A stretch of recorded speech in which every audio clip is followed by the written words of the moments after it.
Hi friends, நல்லா இருக்கீங்களா? எஃப்என்ஜிபி சேனலுக்கு மீண்டும் உங்களை வரவேற்கிறேன். இன்றைக்கி நம்ம பார்க்க போது என்ன அப்படின்னா, தமிழக அரசுடைய அதிரடி அறிவிப்பு தான். என்னென்னு பார்த்தீங்க அப்படின்னா, இனிமேல் உங்களுடைய கரண்ட் மீட்டர் இருக்குல்ல, அதுக்கு வந்து நீங்கள் ரீசார்ஜ் செஞ்சால் தான் நீங்கள் வந்து கரண்ட்டே யூஸ் பண்ண முடியும்.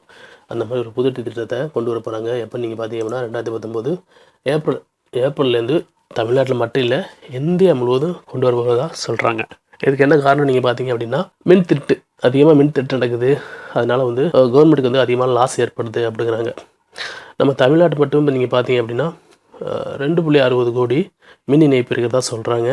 இதில் வந்து நீங்கள் வந்து 2017 நீங்கள் பார்த்தீங்க அப்படின்னா 13,000க்கும் மேற்பட்ட மின் திருட்டு நடந்ததாகவும், அதுலேருந்து 50 கோடி ரூபாய் வந்து அபராதம் விதித்ததாகவும் சொல்கிறாங்க. இப்போ நடப்பாண்டு 2018 நீங்கள் பார்த்தீங்க அப்படின்னா 15,000 வந்து மின் திருட்டு அதையும் வந்து கண்டுபிடிச்சி அவங்கள்ட்டேருந்து ஒரு 55 கோடி வசூல் பண்ணதாக சொல்கிறாங்க. மொத்தம் நீங்கள் பார்த்தீங்கன்னா 29,000க்கும் மேற்பட்ட மின் திருட்டுகள் கண்டுபிடிச்சிருக்காங்க.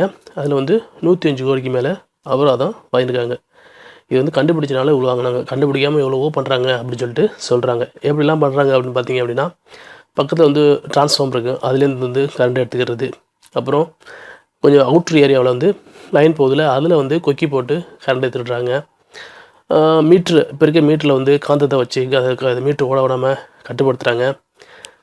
இன்னொரு வீட்டிலேருந்து இன்னொரு வீட்டுக்கு எடுக்கிறது. அப்புறம் புதுசாக ஒரு வீடு கட்டுறவங்க வந்து கட்டுமான கரண்ட் வாங்காமல் பக்கத்து வீட்டிலேருந்து கரண்ட் எடுத்து பண்ணுறாங்க. அது வந்து அதிகமான லாஸ் ஆகிறதுனால இனிமேல் வந்து நீங்கள் உங்கள் மீட்டருக்கு வந்து ரீசார்ஜ், மொபைலுக்கெலாம் எப்படி நம்ம ரீசார்ஜ் பண்ணுறோமோ அதே மெத்தடில் நீங்கள் மீட்டருக்கும் ரீசார்ஜ் பண்ணால் தான் ஓடும். முன்னெல்லாம் எப்படின்னா 2 மாதம் கழிச்சதுக்கப்புறம் நமக்கு வந்து கணக்கு எடுப்பாங்க, சொல்லிட்டு போயிடுவாங்க, நம்ம யூஸ் பண்ணுறதுக்கு காசு கட்டுவோம். இப்போ அப்படி இல்லை.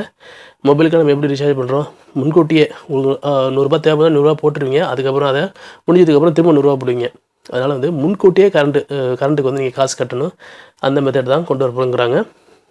இப்போ இருக்க மீட்டர் எல்லாத்தையும் எடுத்து போட்டு ரீசார்ஜ் பண்ணுற மாதிரி ஒரு மீட்டர் வைப்பாங்கன்னு நினைக்கிறேன். இல்லை அப்படின்னா இப்போ இருக்கிற மீட்டர்லேயே ஒரு சின்ன டிவைஸ் வந்து செட் பண்ணாலும் பண்ணலாம். என்ன தான் அவங்க பண்ணாலும் திருடனை பார்த்து திறந்தா விட்டால் திருட்டை ஒழிக்க முடியாதுங்கிற மாதிரி இவங்க எப்படி கொண்டு வந்தாங்க அப்படின்னா அவங்க ஒரு வேலையை கண்டுபிடிப்பாங்க. அப்படி தான் போயிட்டுருக்குது. எல்லாத்துலேயுமே அப்படி தான், இதுலேருந்து இல்லை.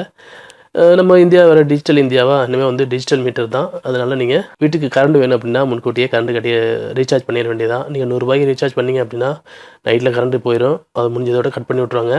அப்புறம் நைட்டில் எழுந்திரிச்சு நீங்கள் வந்து மொபைலுக்கு ரீசார்ஜ் பண்ணுற மாதிரி பண்ணிட்டு படுத்தா தான் தூங்க முடியும். அவ்வளோதான் நண்பர்களே, இந்த தகவல் பிடிச்சிருந்தா லைக் பண்ணுங்கள், உங்கள் நண்பர்களுக்கு ஷேர் பண்ணுங்கள். மீண்டும் ஒரு நல்ல தகவலோடு சந்திப்போம்.